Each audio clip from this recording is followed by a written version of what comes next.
and I was trying to pick what was the top headline of Dynamite this week, and I gotta say, I think it was the opener with Ricky Starks and Darby Allin. I think their performance and how it just started off like fire. Like I thought the episode was that was a perfect way to start off. Like I wanted it. I mean, you could have put that in the main event if you were like if I was being honest, like everything. Like those guys, it's I think it's a rivalry to just keep going, and that's kind of what I wanted to branch off of with it. I mean, it was hard hitting, and like well performed, like just a very well done match, and a taste of what's to come, I would say. But I guess what I want to lead into is um, how would you go about handling the rivalry now?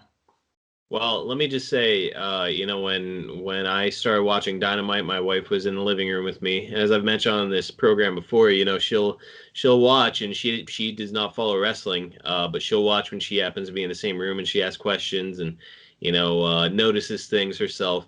And so one of the things I said to her right out of the gate was, if AEW is doing this correctly, then Ricky Starks is going to win this match because he's still newish to the promotion, and it would mean more for him to get a win than it would mean for Darby Allin to get a win at this point. Our Darby Allin he's established and he's fine. Now you got to establish some of your new talent. So I thought the match itself was great. I thought they put the wrong guy over. That was my only issue with it.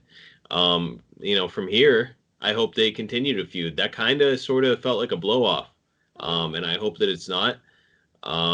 It's they've got to continue the feud, but if they do continue the feud, they kind of mess it up because they're doing it a little bit backwards, right? Because the heel is supposed to go over maybe twice, first time by like a fluky type pin win, second time by like cheating, and then like third time is the blow off and the baby face goes over. That's the usual formula. So I don't like the fact that they kind of are doing it backwards. And who knows, maybe they're setting a new mold, but it kind of felt like they didn't know what they were doing.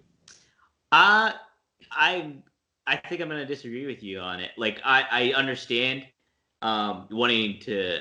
I think Ricky Starks got over fine even in the loss. And I will say it because of this. I don't think Darby is fully established yet. Like they to this juncture, he's kind of been thrown back and forth, like literally and figuratively. And he fought Cody to like that draw, or what was it, an almost draw? I can't. No, didn't he draw with Cody? It was a draw. Yeah, it was a draw. So they established him early on, and if they kept that pace with him, I would agree with you. But they kind of I don't want to say they cooled off on him, but they didn't. They bounced him back and forth since then, it seems. So I mean, and he's got I mean, like he's been in fight. He's fought Moxley. He's lost to Moxley. He's lost. Darby has lost, and relatively often.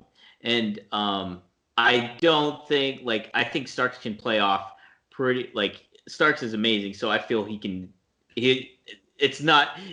It didn't really matter who won and lost this one. I think what matters is the follow up with it, and that's kind of where I'm curious of where it should go now. I almost feel something that WWE rightfully gets a lot of criticism for is how they overkill rivalries, especially nowadays.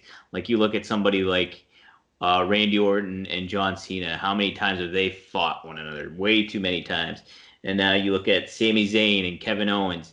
Their rivalries stems all the way back to ROH, but like they really ran that into the ground in WWE like over and over and over again. And so I think it's what's the tough thing in today's world is to try to find and maybe it might not be so tough because like you just go back to the basics of wrestling is making that rivalry grow throughout time, and I honestly to go from where it is, I mean, maybe I don't know how I would handle it, to be honest. I think, do you have any thoughts?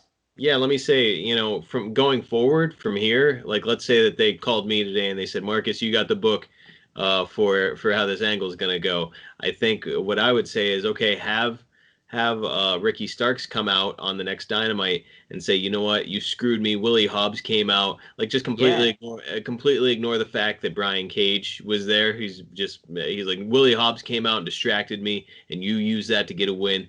And have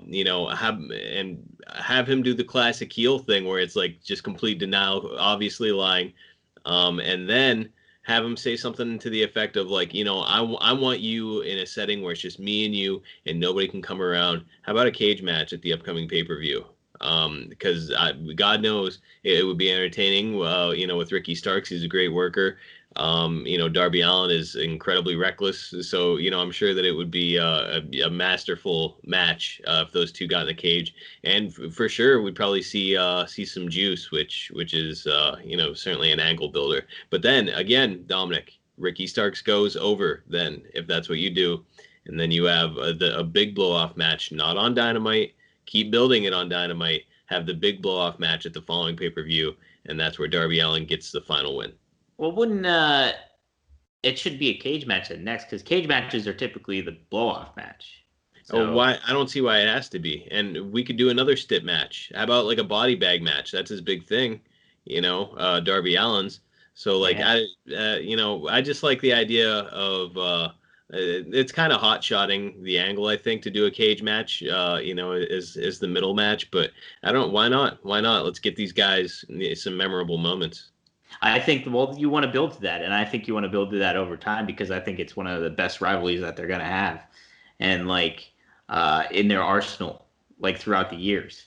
So you want to pace it out, I want to feel, and like I think that's where you want to kind of, I don't want to say tread lightly, but just be mindful of how you process with it going forward, month to month and even week to week, like at this juncture.